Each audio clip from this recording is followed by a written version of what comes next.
Welcome to the Life in Flow podcast. The three of us, Yulia, Polina, and Irina, are exploring what life in flow and flow in life is. Join us as we experiment, test our diverse hypotheses, and have fun in the process.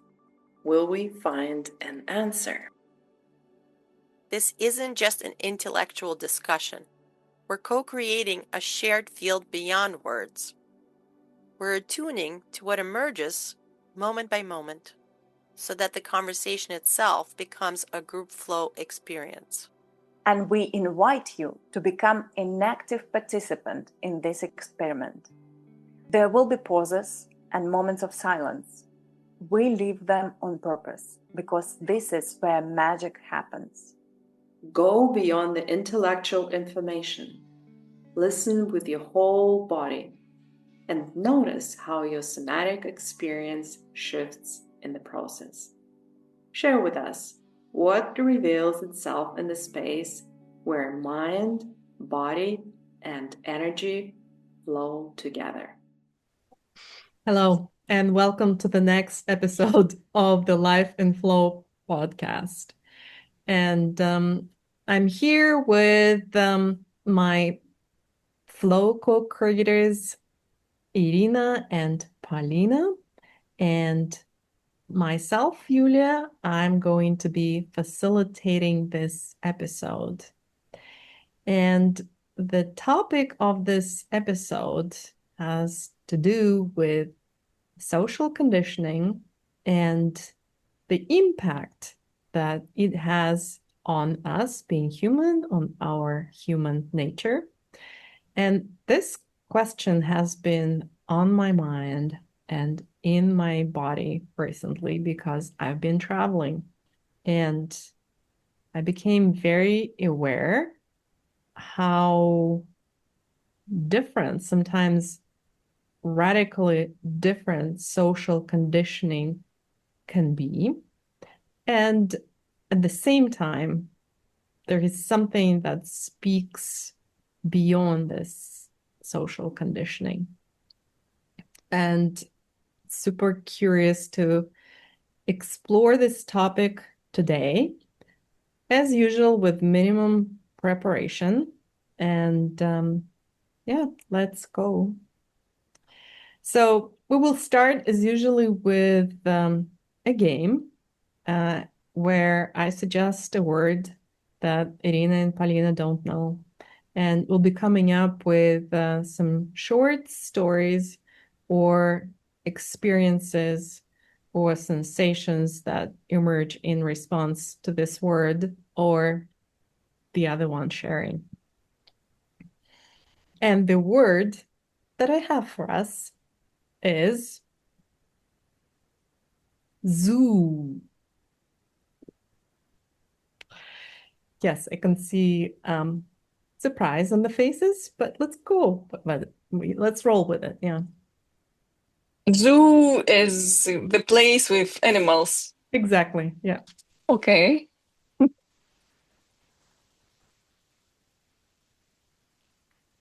Well, the first thing that comes to my mind is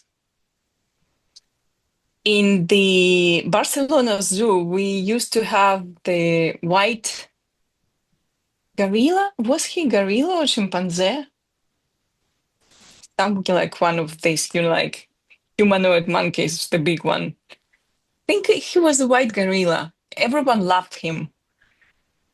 And actually, I don't have any story with him. I just remembered him, that he was white, he was cute, and everyone wanted to go to the zoo to look at him. But he died several years ago, unfortunately. Mm-hmm. So now no one goes to the zoo anymore? I guess they do. At least animals are still there and they still smell. They still smell. Yeah, because from time to time, when I go to the beach, I usually take a bike. And sometimes I take a route that goes, bypasses the zoo. And so like the smell that goes from there is like very characteristics of the place inhabited by a lot of animals. You mentioned smell, and I went straight to what that smell is, even though I don't smell anything right now. But like now in my nostrils, in my receptors, I can smell the zoo. What came up for me with zoo first was excitement because I love animals and the furriness and like just I always want to touch every single animal and hug every single animal. But then it very quickly changed to sadness because I really don't like to see all these amazing beings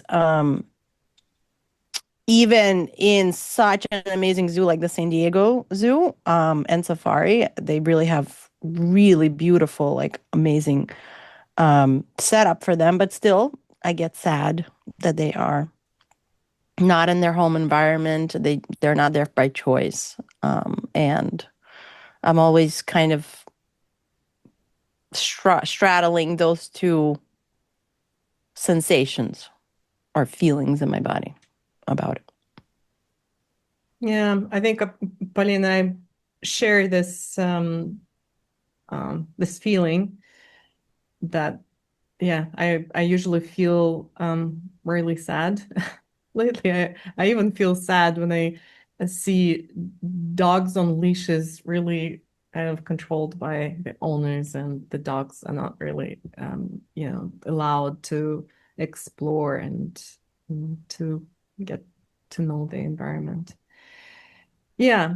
And well, I'm gonna share also a secret and a disclosure. This word came to mind as I was kind of brainstorming with myself which word should I use? And I was going to use something like society, for example, because this is the main instrument of our conditioning, right?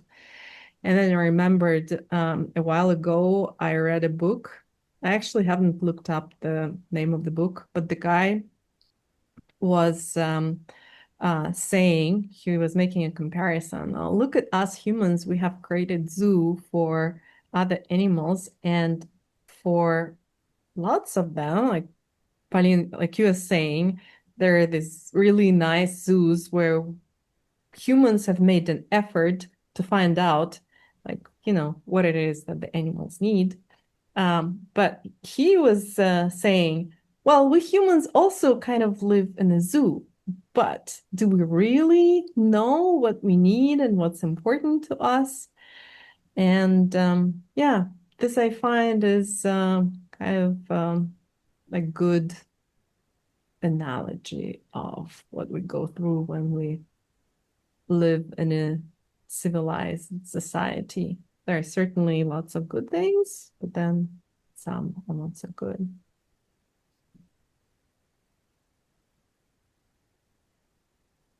Anything else that comes to mind? Oh, talking about the dogs on the leashes and living in the society and social conditioning, I just, remember the my parents' dog, who was I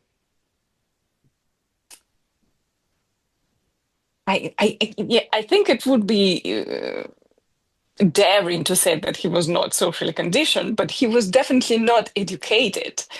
So it was very difficult to go out with him into the world without, having him on the leash, because otherwise things were happening. He was getting into the brawls and, or wanted to make love, depending on what kind of a dog he was meeting on the street.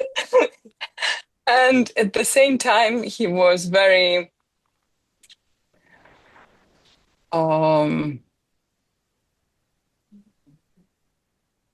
what's the word?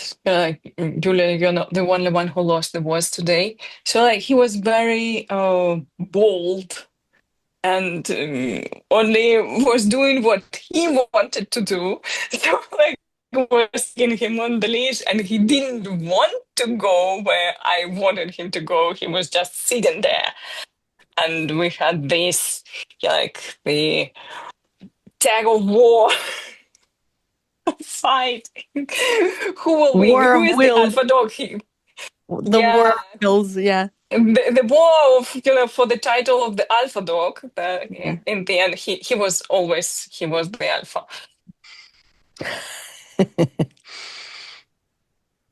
Yeah.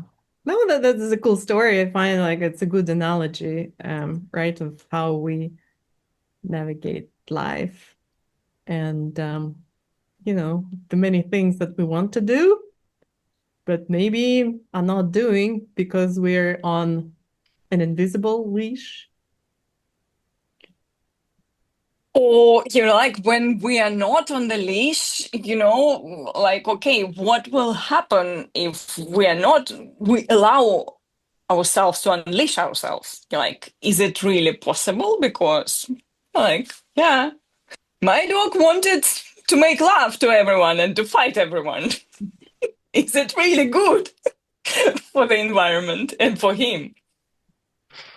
And Maybe what a it good was story. yeah, but also what if he was allowed to do what he needs to do? Maybe he would get it out of his system. And potentially shift into a more balanced being. Who knows?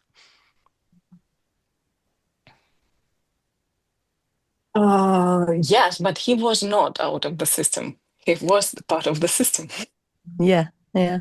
Yeah. I actually also always have the same thoughts about dogs on leashes, and whenever I catch myself in that, thought, and accompanying thoughts about that whole aspect, I have to always pull myself back because it's really like a rabbit hole that I can fall into because I get so upset about it, and the whole philosophical questions start coming up.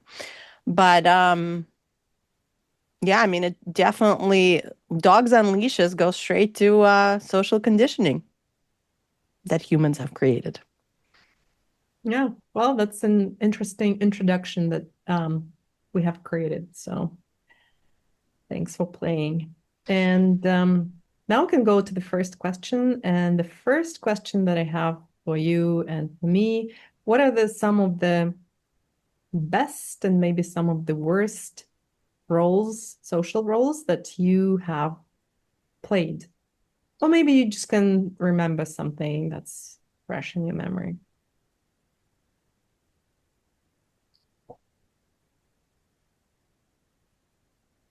I have a very philosophical answer that goes in line with some internal processes that I'm living through these days. Because for me, the best and the worst social role would be my role as a daughter. Because on one side, I'm a love child. So I really have received a lot of love from my parents while growing up. And this love is something that gives me the resources and support in the hard times that internally, I mean, like this is something that I can lean onto. But at the same time, being loved that much also imposed on me certain conditions to satisfy the expectations that would put on me because of that love. And that pressure to satisfy someone else's expectations, even when they someone else's are like dear, loved people. This is also something that can turn into nightmare and creates for me, a lot of blocks that really puts me in the inner prison, I would say, that I'm still struggling to get out of.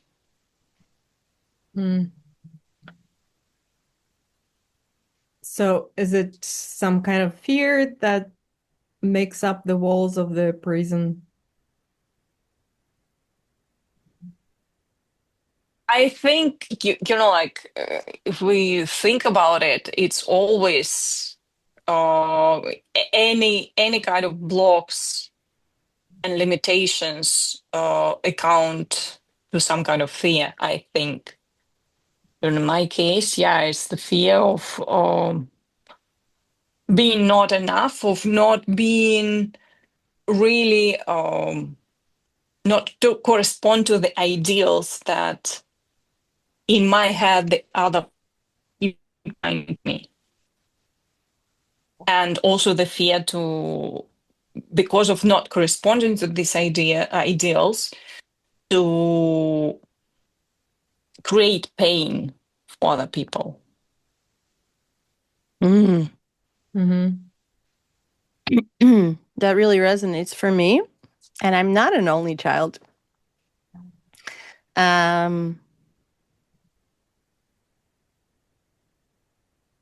Yeah. What was the question, Yul? Can you repeat it again so I can frame What are what's coming? some of the social roles, maybe some Yeah. that you enjoyed and some that you didn't enjoy, or any social roles that you can speak to that come to mind that you've played? Definitely, as Ida described, the social norms within the family system, as being the eldest child, and all of the accompanying expectations of like kind of leading the way and success and creating family, all of that stuff that I've walked away from, and definitely this disappointment and the pain and the anger that has been caused, not intentionally, but unintentionally for the rest of the family unit, because I veered so much outside of the norms of our culture and our society and, in every possible way almost. And also, I guess, the cultural norms in terms of the workforce, right? How you're supposed to show up at work in order to be viewed a certain way. How you're supposed to organize your life. All of that, the supposed to, were roles that I have tried on and consequently had to walk away from. But is there a positive? I'm trying to think, was there a positive experience? I'm having a hard time coming up with a positive. How about you, Yul? Okay. So most of the social experiences seem more like a stress or like a burden you have to carry. Yeah. Well, I guess, social experiences or social roles are about burdens to some extent. And it's kind of like, paying for the fact that we have created the society. Yeah, I mean, the ones that are coming to mind also are not the most enjoyable ones.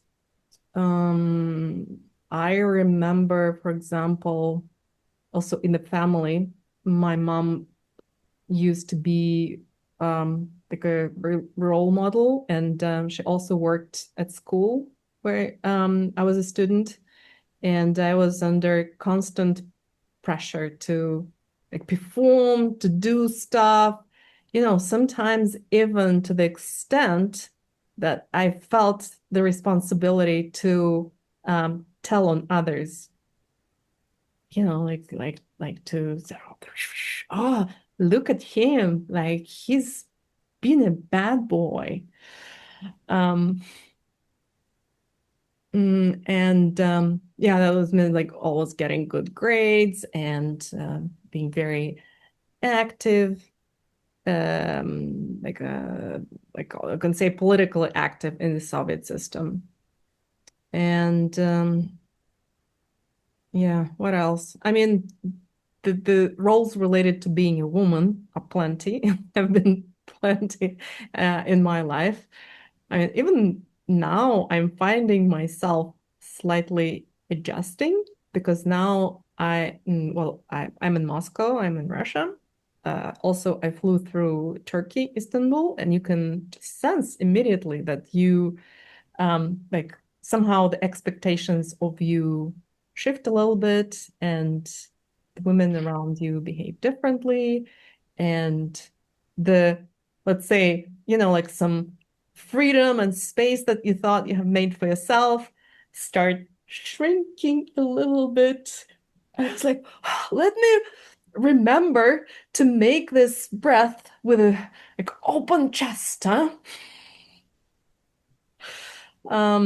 Yeah, I was like, I was in the metro a couple of days ago, and there was a guy there who was like doing like some working in the metro, and there was a woman, and he was saying, "Well, these women, you understand nothing in politics, so just like, please shut up." And he was, and they were having like a good exchange, so it was not as she was indignant at him pointing out that women understand nothing in politics.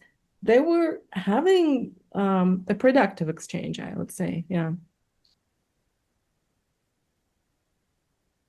Yeah, well, this thing about how the relationships between the gender roles in the society in Russia, how it's viewed from the Western points of view, it's a complicated topic. Yeah. And yet, interestingly, also, I have to say, so I was visiting a very old friend, like one of the oldest friend that I have since kindergarten. And she's very good at like taking care of the household and keeping and cooking and cleaning, and she actually enjoys that a lot. And so she invited me over, and there was another family. There were like 6 of us, and she was like so proud of her home, the food that she cooked, the way that everything was so clean and sparkling. Like, really proud. And I hate those things. But like really, she for her it's really, I guess, like a part of her life or the role or her identity that she has embraced and integrated, I guess.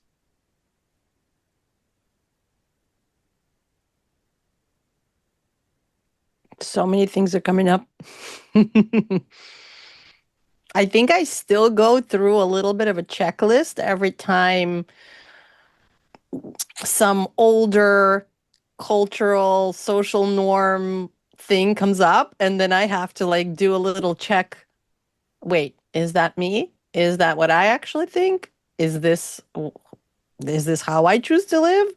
It's not automatic yet because in the process of like walking, like transforming, releasing whatever I was initially wired for, it's still like a conscious thing that has to happen. Like the other day, I was thinking, oh, it would be nice now that I've cleaned up the house. It would be nice to have a party and feed people and, enjoy the space and share it. And then I was like, is that really what you think, Polina? You really want to work to get food and feed and clean and and I was like, no. No, I don't want to do that. So where is that thought coming from? It's coming from like whatever shows I've been watching recently, right? Or the concept of what is a well-lived life that's also has nothing to do with actually me, but that there's still this check that has to happen to come back to, well, who am I right now outside of all that stuff?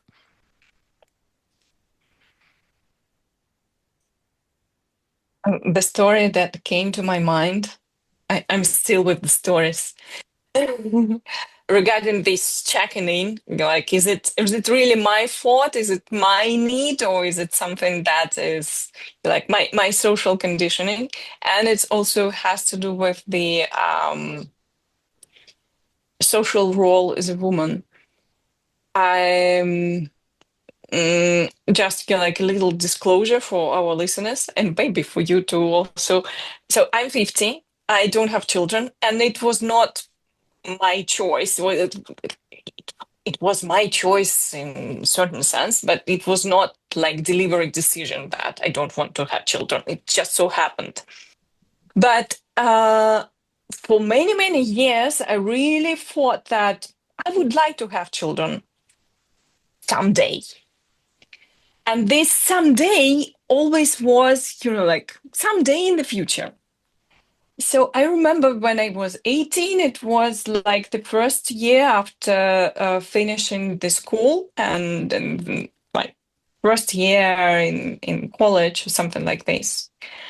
So I came to my hometown for the weekend and came across a girl with whom, just a classmate. We were not close friends, but sometimes we played together during school years. So I came across her on the street and we had a walk, and she started, telling me about her life. And then she started complaining that she really wants to have children, but doesn't have a possible potential father. And I was listening to her and I'm thinking, like, really? We're only 18. Like, she wants to have children. How weird is this? Then, like, several years later, we were already like around 30. Another friend of mine, and I was already living in Barcelona, and another friend of mine came to visit me, and she was living in Paris at that time. And she had some like very complicated stories with like several men she couldn't sort out with whom she wanted like to make a life. And like she was telling me her story and complaining that like with these guys, no one, neither of them can make the decision what they want, and I want to have children, and I don't know with whom I could have children. And I was listening to her and was thinking, how weird is she? Like, she wants to have children already? Like, we're only 30. And then we were like around 40.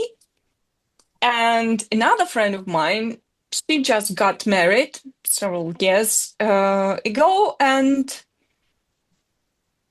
when we met, she was telling me about how with her husband they were trying to get pregnant, and how concerned she was that like they were not successful so far about that.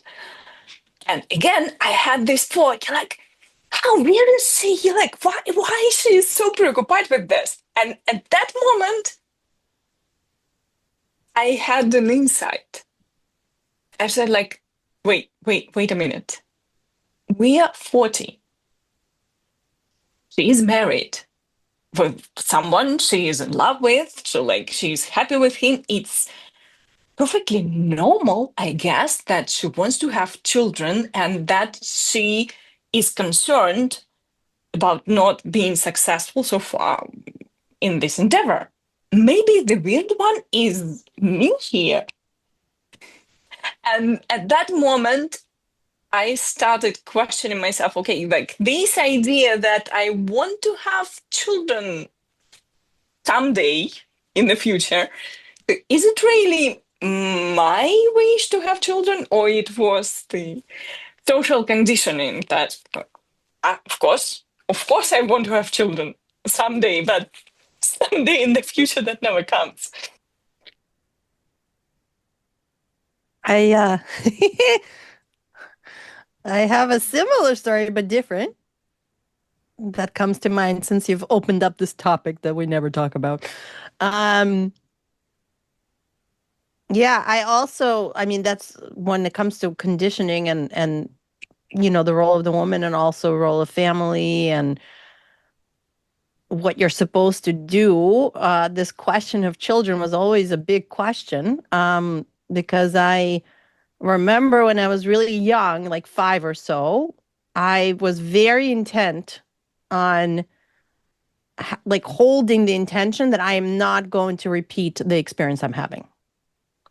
Do not have children if this is what life is about. And I really held on to that for a really, really long time. But as I went through the developmental stages and the hormones would, kick in, the biology aspect would also be very strong. And sometimes it was hard to tell the difference between, I guess, spirit or the experience I had when I was younger versus the biology versus the social conditioning versus the wants and needs of my family, right? And like, what does it mean that you're successful in your late 20s and early 30s, right? Everything was about with the people that I was surrounded by, it all seemed like the check boxes were: you get married, you have a kid, you get a house, you have a nice car, like all of those things. And so if you're not doing those things, what does that mean about you? And yet, even through the times when the biology would almost take over, like I remember I had 2 times in my life during the reproductive years, where the hormonal biology was so strong that it almost took over any rational reasoning.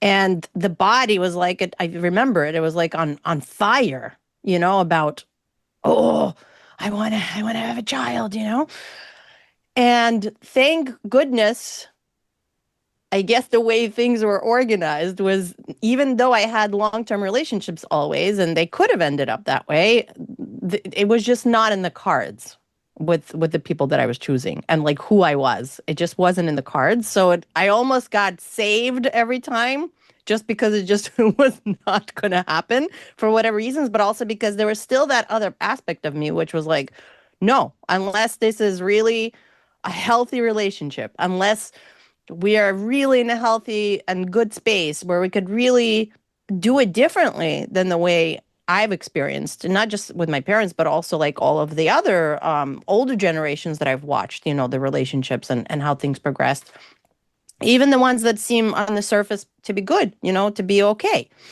So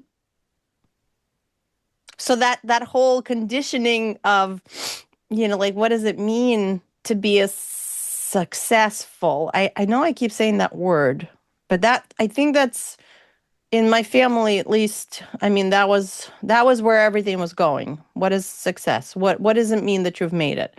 But keeping track of my original intent since I was little, but also keeping track of,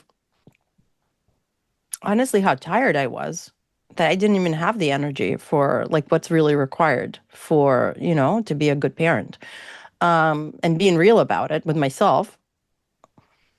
And thank God, however the things were set up, just that they weren't going to push me in that direction. Although I could have pushed it myself, and thankfully I didn't. Where am I going with this? I mean, it's been a process. That's where I'm going with this. It's been a process of trying to sift through biology, which was very real, especially like twice in my life. And I felt it. I was like, oh my God, if I don't go with this wave right now, that's it. This is the last wave. Like, it's not happening because of the wisdom and the knowledge and the consciousness and the awareness, and it was just gonna take over. And the physical body, the bio, was really scared. Oh my God. Like, Polina, if you go over this hump now, that's it. It was a lot riding on it. So many huge questions about it, like, who am I going to be? What's going to happen when I'm older? Like, I'm not going to have any family to look to, to spend time with. There's so many aspects to this. to unwind and unravel that I still think about to this day. And yet I just want to bring it back to flow. I'm so grateful that there was still the original intent that no matter how many things came up, I was still in flow with, even though it was rocky and all over the place, but I still flow with it. And today I'm grateful that things turned out the way they did, even though there are still those other questions that I'm sure I will be dealing with until the end of time. I hope that made sense, what I was trying to Yes, bring that to the made table. a lot of sense. And like one of the things that you were saying is, I guess, that it was the social conditioning actually that prevented you from having children, right? So there was the biology that is the thing beyond social conditioning, but then you were fighting it because of the things that, whatever the family, the society, your life has taught you, right? Yeah, it's actually I was fighting it on both sides now that you mention it. I was fighting it on both sides. Fighting the fact that, oh, you're supposed to, but also, well, I won't because of how it's set up and I don't like it. So both sides of it. Does that make sense? Say it again. One side I do understand, yeah. Well, I was fighting the social conditioning in terms of I didn't quite fit it because like that's not really I think who I was or came in as. But at the same time I was fighting it because I could have potentially made other choices and done it. But because of what I saw in the way that everything was set up and how it played out and I didn't like it, I didn't want to participate. I didn't want to add to this crazy soup we've already made as a society. And put someone else into the soup without them necessarily telling me, "Oh I want to participate in this." Okay. Well, we won't go into how would it be possible for new humans to let us know if they want to participate or not. But it brings me to my next question is, what is beyond social conditioning for humans? When I did my first coaching training, the woman I trained with, I went to study with her because first I attended several kind of like presentations, the key point speeches of hers. And at one of the seminars, I don't remember what was the topic. Well, the topic was also always about coaching, but she started the whole thing with the question, who are you? So she invited us to ask ourselves this question and answer it. Okay, so like,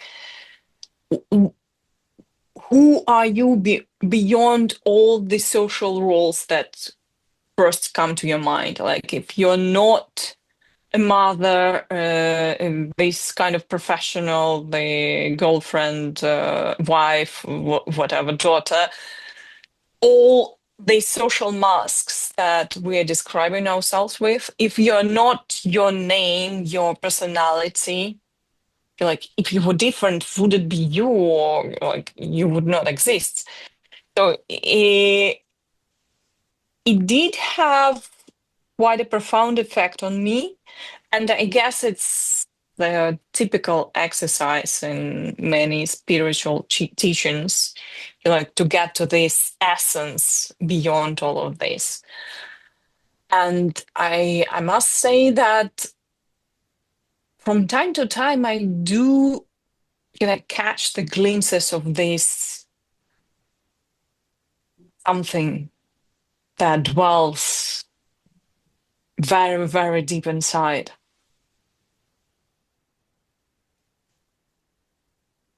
So that like my coaching teacher, she used to call it essence. Like we may call it also the soul, or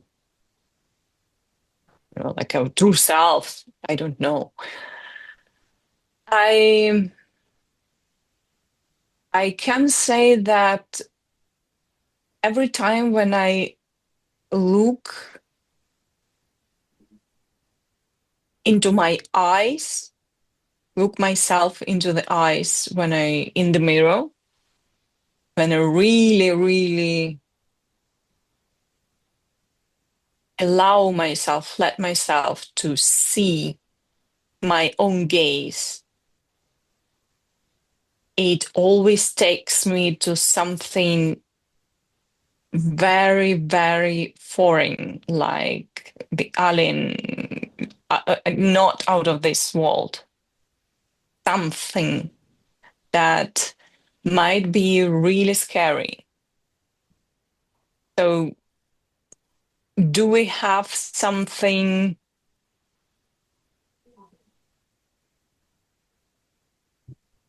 that goes much deeper, our social conditioning? I think yes. Can we say that this is the true us and all the rest is just the masks, the layers? That I'm not sure about. I guess like there are layers, there are levels of like what compose us. But I think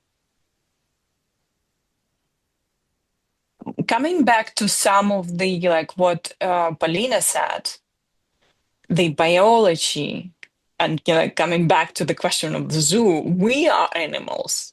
And the biology and how it manifests in our bodies, it does play an important role in shaping our lives and our behavior, etc.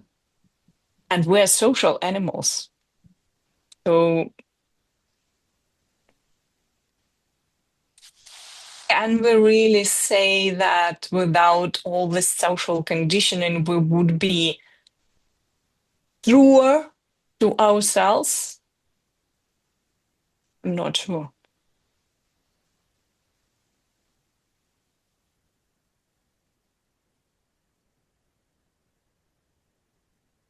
Okay, so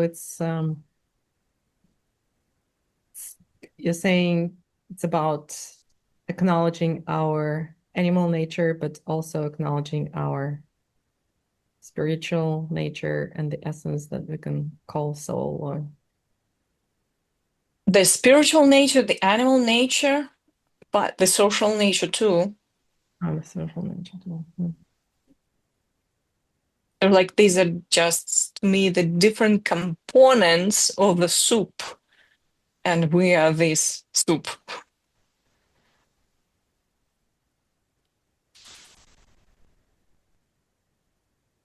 I often wondered if I wasn't someone that questioned everything to the degree that I've always questioned things, if things would have been easier to just, go along with the programming and just do life, But I, unfortunately, or fortunately, I guess fortunately, I really did have this like observational thing always happening around all aspects of the experience. Even I think I shared this maybe with Yulia, maybe with both of you in the past. Like I think that I even had to figure out like what does it mean to be female in this life? Because when I would consider myself as a being, I didn't have a sense of like, oh, I'm masculine or feminine. I just had a sense of like, I'm neither or both or neither. I don't know. And I remember when I was growing up, I was a tomboy and I was into sports. And again, that's still a social kind of social aspect to it and the conditioning because that was labeled as a tomboy, right? So like you're not a girl the way you're supposed to be. You're like this guyish girl, you know. You like to play soccer, you're wearing baggy clothes, which was actually like part of our culture growing up in America in the 90s. Like everyone was wearing baggy clothes, or end of 80s, something like that. But at some point I remember like it was almost a conscious choice to say to myself, all right, listen, I'm in this body, it's female. let's just let's just lean into this experience and see what does that mean. And then I call it the era of my female flowering or whatever, like the era of me really leaning into the female at that point, what I thought was female.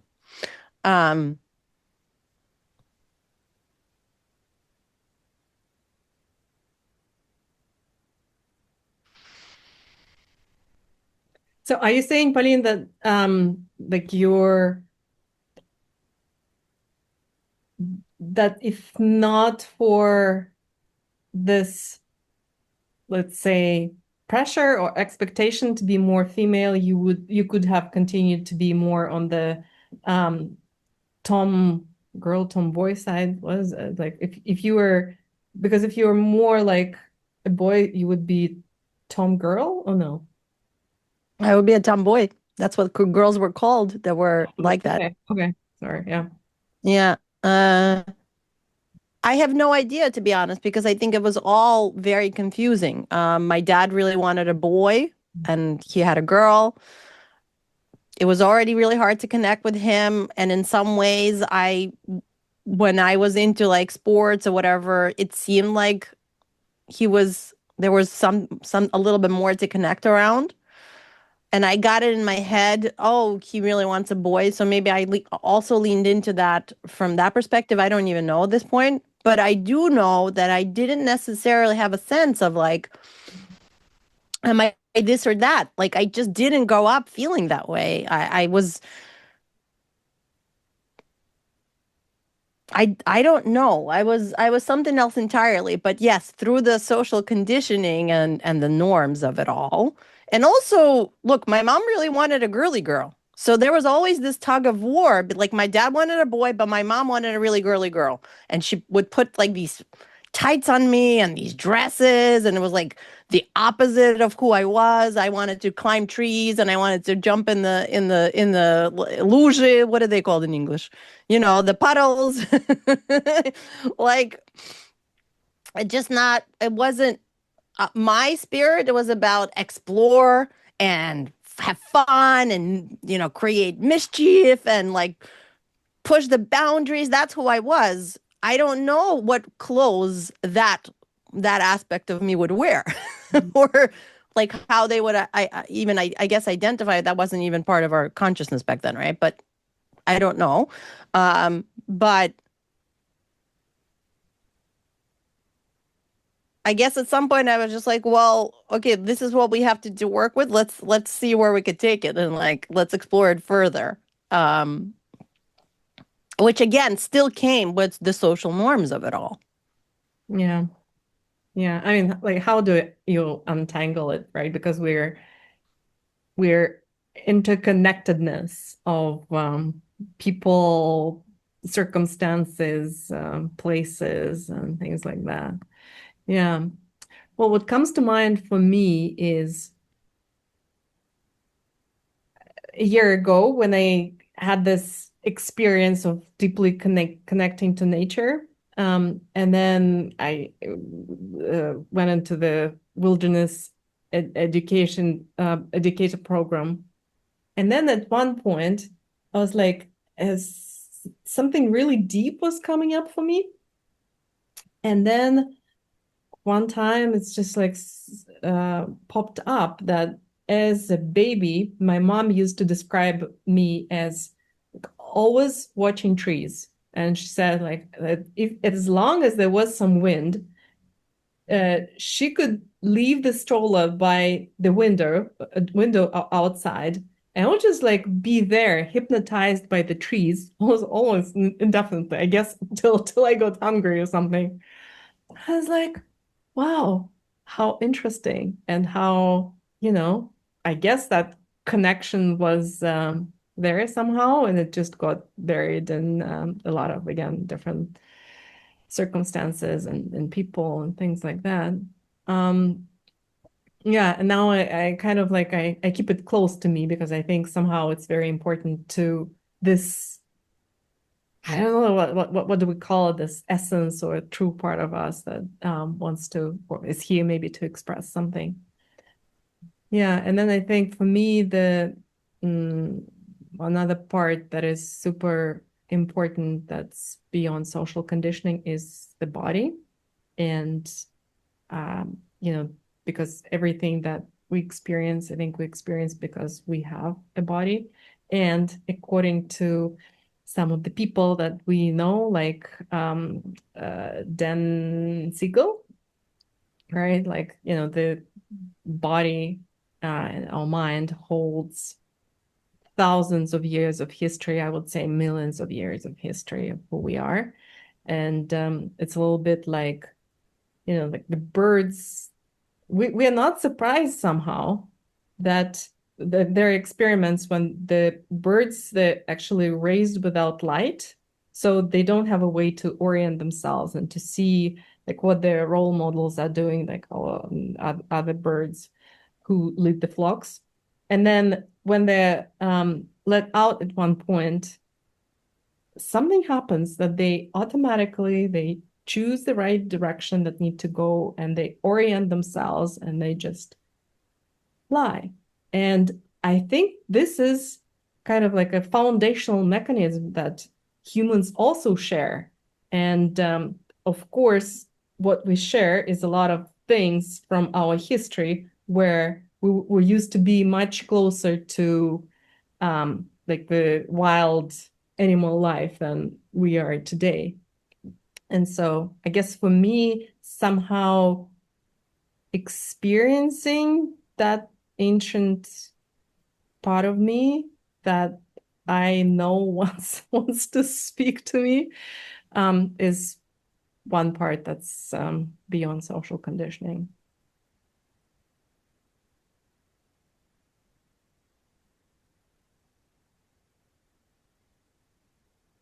But the question is,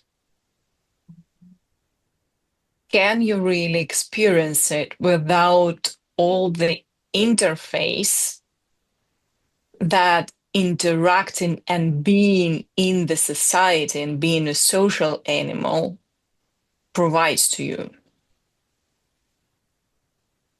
Well, wouldn't you say that all that interface actually prevents us from accessing this part? Because in the is to just have it? It might, but like there are definitely hurdles in the like our social conditions that prevents us accessing this ancient part. But can we really process and be aware of it without being socially conditioned? Are you talking now about the kind of like the capabilities of the mind and senses? Yeah. Well, to me, it's, you know, how do you experience things, right? To me, experiencing things comes from senses. Well, scientifically speaking also. And as we have already mentioned probably a couple of times on this podcast, we have up to 53 senses, and not necessarily as humans, but you know, including different animals like birds have senses that we don't, but we definitely have more than the five senses that we're used to. And of course, the sense, maybe not of course, but what is the main focus or has been the king or the crown of humans lately? It's been thinking. And thinking takes up space that was otherwise used by senses. And that's why, you know, things that used to be sensed by our ancestors, like, you know, they say, well, They were probably imagining things like, spirits or non-corporal beings and stuff like that. And this is not, I don't want to go there, but what if actually they were so sensitive that they were sensitive to things that also were not seen? And definitely they were sensitive to like orienting themselves. So they were, hearing better and things like that.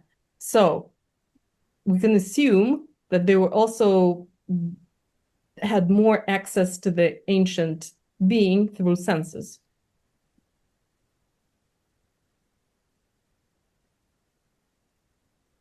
Okay, I agree with that. But still, my question is, can you perceive yourself, continue perceiving yourself as a human without the interface of social conditioning? You mean if you were born into a society that wasn't set up as a society? Or do you mean... No, I mean, like, it doesn't matter, like, what kind of society a human being lives in. Like, there could be different kinds of society, but it's still a society. Like, we are still, we are wired to perceive ourselves as a human because we're interacting with other humans. Well, that part I do not debate. And as you said, like when actually the eyes also super interesting, I find, for connecting with other humans beyond social conditioning, because it's like you go to the core of each other. So no, I still would find myself belonging to the human race, but I'm hoping that maybe I could see deeper into my nature. But still, like, let's imagine, okay, so like let's imagine an ideal from our point of view, the society that incites each individual to like deep connection to oneself, and they like just being, mindfulness, and just presence, etc. It still would be a social conditioning. Because this is how the society functions, that it encourages the development of these qualities in an individual. Well, it's And this social... is how this society, the members of this society, interact with each other. And also in the animal world, it's the same. It's also everyone is socialized into how to survive, how to eat, how to interact with one another, right? So there is that part of this reality is, I think, inescapable. But the way we do it could be different. The way we ride this wave, the way we make space for one another to explore ourselves however we want to explore ourselves, not to be put into roles and told what to do, but like just be supported in our exploration of this this life. That could be done differently, right? Rather than telling each other what to do, we could show each other how I do it, but you could figure out your own way to do it, right? That is the good utopia. It's like my utopia, I imagine for myself as an ideal society. For that, it would require from each member of the society a high level of self-awareness. And like this awareness of interconnectedness, and how, like, yes, I'm exploring myself and what is true to myself, but also how the awareness of how it all fits into a system, and how my own actions and just like any expressions of my being, how it affects the whole system, and how this affection of the system affects back to me. Right. That's the social aspect. Go ahead, Yul. So, well, some things that you said, for example, about mindfulness, and I'm still thinking about this question. Well, would that really be the social conditioning way for me to get to know my wild self? But now that I would, mm, I guess I can say that the mindfulness route or the meditation route has not really worked for me. I mean, like a little bit to some extent, but it was actually like really connecting to nature and going through some survival experiences that put me away from the society and from the social rules that as if created a clearing and more access to my ancient self. So it was the removal of those things, including, well, not probably, but certainly, a lot of the things I learned in the society about myself, about the mind, about, like how do I work with these experiences and not allow them to overwhelm me or, to just leave no trace, whatever I get. They were certainly played a role, but I think the removal was a super important part of it. The removal from the society? Mm-hmm. What do you mean? Okay. Into the natural setting, from the zoo into the wild. I mean, I Okay. would say the same. Sorry, go ahead, Ir. Removal from No. the zoo is something that also allowed me to fully start for the first time coming into myself when I removed myself from the work zoo, the family zoo, the New York Zoo, just like all the zoos, and then I just was left to myself to figure out who am I outside of all those things. Was the first time I actually started to truly, I wouldn't say coming back to myself, but more like had the chance to integrate who I actually am, who I always was. But to add to what you're saying, there was still for me that aspect of who I was came in when I was born. Like it was always there. It wasn't, regardless of the social conditioning and whatever the experiences were, there was still that aspect of me that came in that was apparently very different than all the social conditioning. And it was always there and it always had its own voice. Even though I tried to drown it out and tried to do other things, it was still there. So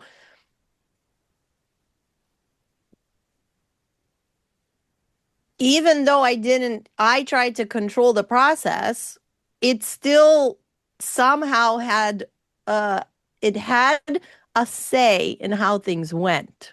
So meaning it wasn't just me stepping away from everything that allowed me to like start coming back to me. It was more like I started accepting who I actually might be, right? And am and integrating, but it was there the whole time. And it still had a voice and it still affected how things went.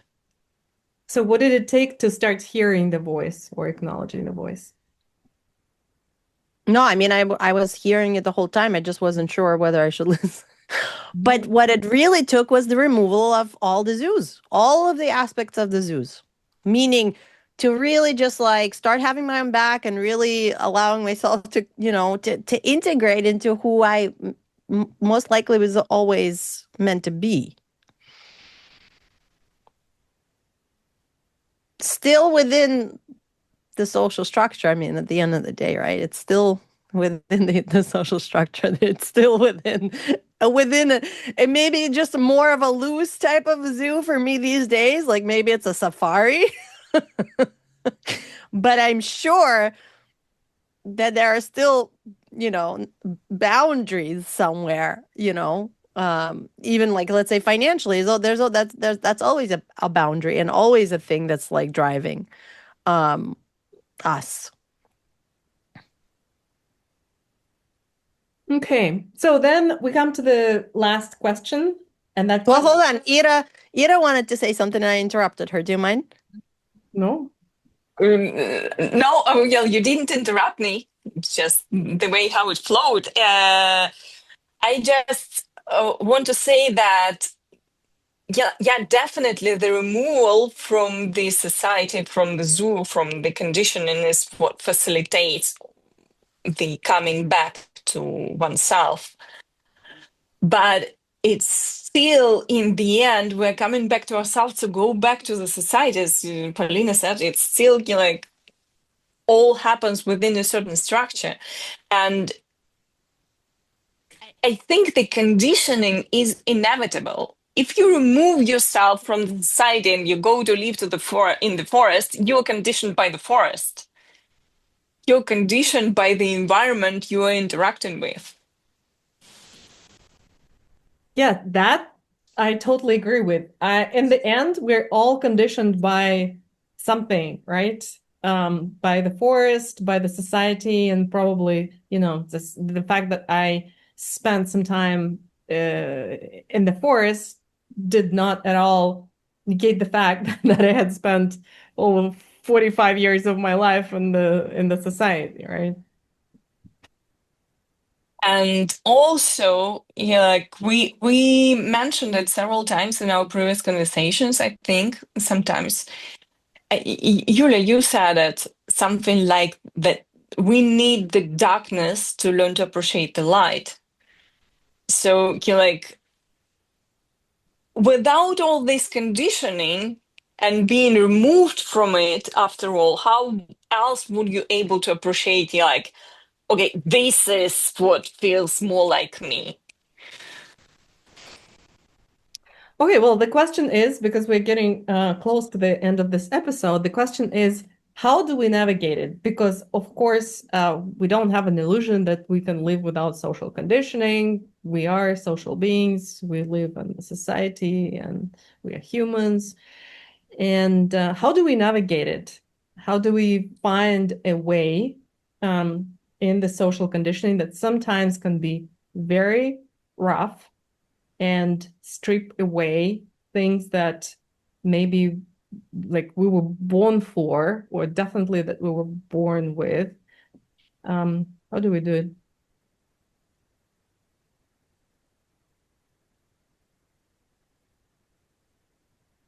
I think there is only, to me, there is always only one way, the self-awareness. And we may not use the word mindfulness, like it has nothing to do with meditation. It just have to do with being able to pay attention to, like, what is my experience composed of? How does it manifest it every morning, a moment, and what are the factors that influence this experience at every moment? And then learning to sustain it. Like we I don't remember if we mentioned it in one of our recorded conversations, or it was just the private conversations, but we talked a lot about like different parts and like how we want to welcome them all, like within oneself. So it's the same. So like you observe, you become aware, and then it's what's emergent, and you learn to allow for this emergence. And sometimes it requires like being removed from the society for a while, sometimes not. And then at a certain moment, it might happen that, okay, you live in the forest and you realize it happened to me. And you realize, you know what? I want to come back. This is what is emerging right now for me, that I want to go back to the zoo and learn to interact with it from the way how I perceive myself at this moment. And it might seem to me that, like, yes, I cleared all the layers, I got rid of the condition, and this is my true self. And then you discover that here's one, another layer, and another layer, and another layer. Is the true self in the end? I don't know, but it's another topic for another episode. I would also add to everything you've just described, which I completely see and it resonates. I would add, the also the choice part, meaning like to own what is emerging, own that this is where I am right now, this is what aspect of me is emerging as the strongest voice out of all the voices in the system internally, and being able to evaluate, I guess, the situation you're in or the time period you're in, and have more choice about how you allow yourself to navigate those situations. Which parts of you do you give more voice and more energy to, and which voices you lovingly hold space for? I think that like kind of it's an empowerment piece only because you're taking the awareness and you're also making like more conscious choices about how to ride the awareness, which awareness you're going to give center stage to, but also giving yourself permission to take more risks potentially, and instead of going from fear, going from like what's the opportunity, because a lot of times I feel like we show up a certain way because of the fear factor, right? Like, what are they going to think about me? What does it mean for me? What's going to happen when I'm 90 and I made these choices, right? But like if we're holding space for the emergent flow of the whole thing, the system within, the system without, the system between, and we're priming our pattern recognition brain like for what's the opportunity here outside of any of the fear factors, right, that are cueing this reality. I think that's the way to sort of navigate who am I in this moment in time, in this season of my life, in this specific situation. And also, I have the freaking right to be different in the next situation and in the next season and in the next aspect. Like, I have the right to change my mind and step into that. And that's also part of the occasion, and it's totally cool and okay. I mean, there's also a piece of that. There's a bit like of the exercising will, but also allowing yourself to stay fluid and flexible. Because it is all unraveling. None of it is going to be like the thing. Like who knows? There's if internal family systems is accurate in the way that it describes us, right? And I resonate with it, and Dan Siegel, the way he describes things, right? And just like what we've been experiencing and experimenting with. It requires a fluid state and a fluid ability, but also the ability to choose, to hold space, to change your mind, like a whole slew of things. Sorry. Yeah. I went on a tangent. Yeah. Fluidity resonates a lot. I would say for me, removal has been so important, because I think when you're in the soup all the time, things emerge, and it's really hard and tricky to tell, what are they? Are they like what I want, or what they want, or what something else wants? And so creating some space and some emptiness and some stillness, which is also a challenge. And that's why I find that nature, or some time in nature, kind of like really secluded, not going for a walk or something, but something bigger, very helpful, because it kind of brings you back into the nature, but also to your nature. And then something that's, I guess, my personal insight, that we can be really so many things. And so there is no like if something feels off, if you believe that you should be a fit somewhere, but then it takes a lot of effort to be fit and always like lots of work to be fit and like a hamster in the wheel, then maybe you're wrong. Maybe you're not, meant to be fit there, but there is some other fit, and that like we are so different. And actually, very interestingly, this insight came about from a recent experience with astrology. And this was the first time that I actually came into some contact with astrology. I had no experience with it at all.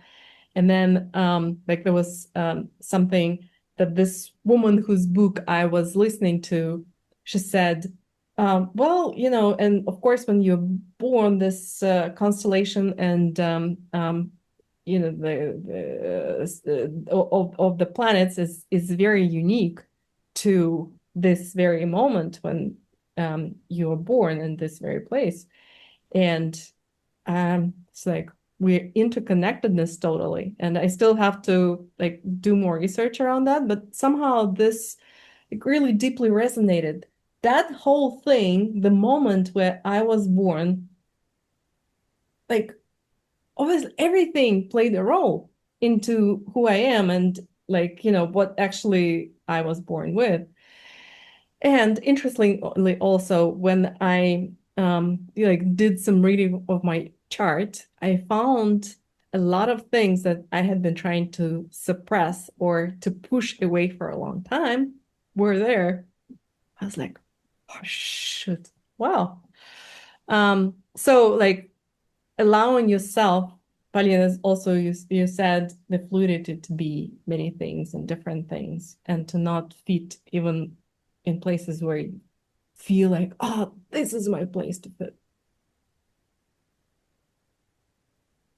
And the removal of absolutely 1000%. I mean, for me, that's lived wisdom, lived experience, lived wisdom. Every time I've shifted gears, removed, reset, and I've done that actually many times in my life, like big walkaways, like really going on a walkabout, like, and actually, if we survey literature and movies and stuff like that, I think that's a big theme, right? The walkabout. Like if when a human takes a step away from the norm, that's when the human really has a chance to sift, sort, reset, see themselves in a different way. And even if they come back to the same thing, they're coming back with a different synthesis of the system, so they're able to experience that same thing potentially in a different new way. So that those reset moments are so important in every aspect. And I want to hear what you've been pushing away in terms of astrology when we chat. I'm really curious. Yeah. Well, Yeah. with that, let us recap quickly, just a few insights or, some frames in Kasha's words that we want to leave today. Yeah, it was a great conversation.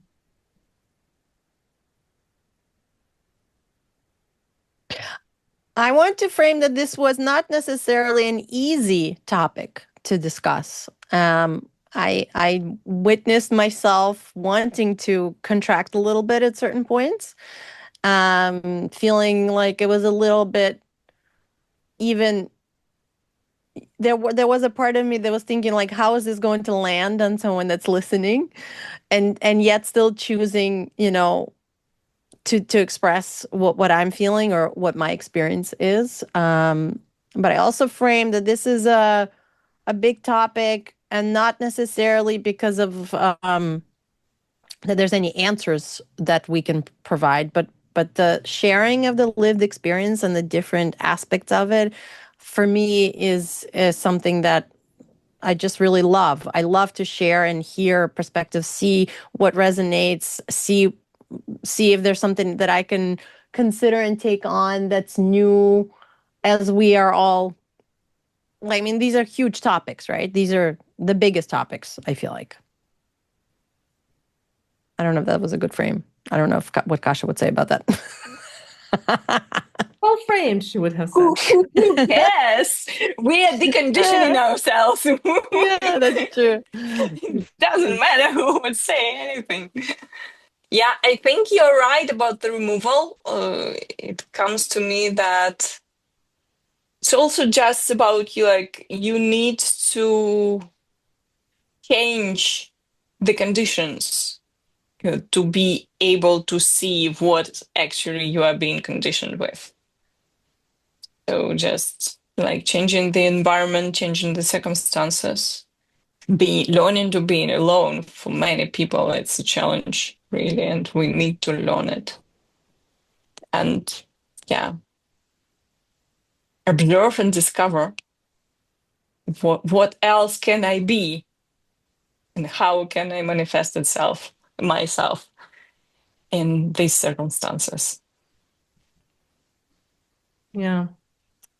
Well, it was an interesting experience for me because I was feeling a little bit out of shape with my vacation in the full swing, and some experiences that feel like, yeah, parallel universe, maybe not parallel as we discussed.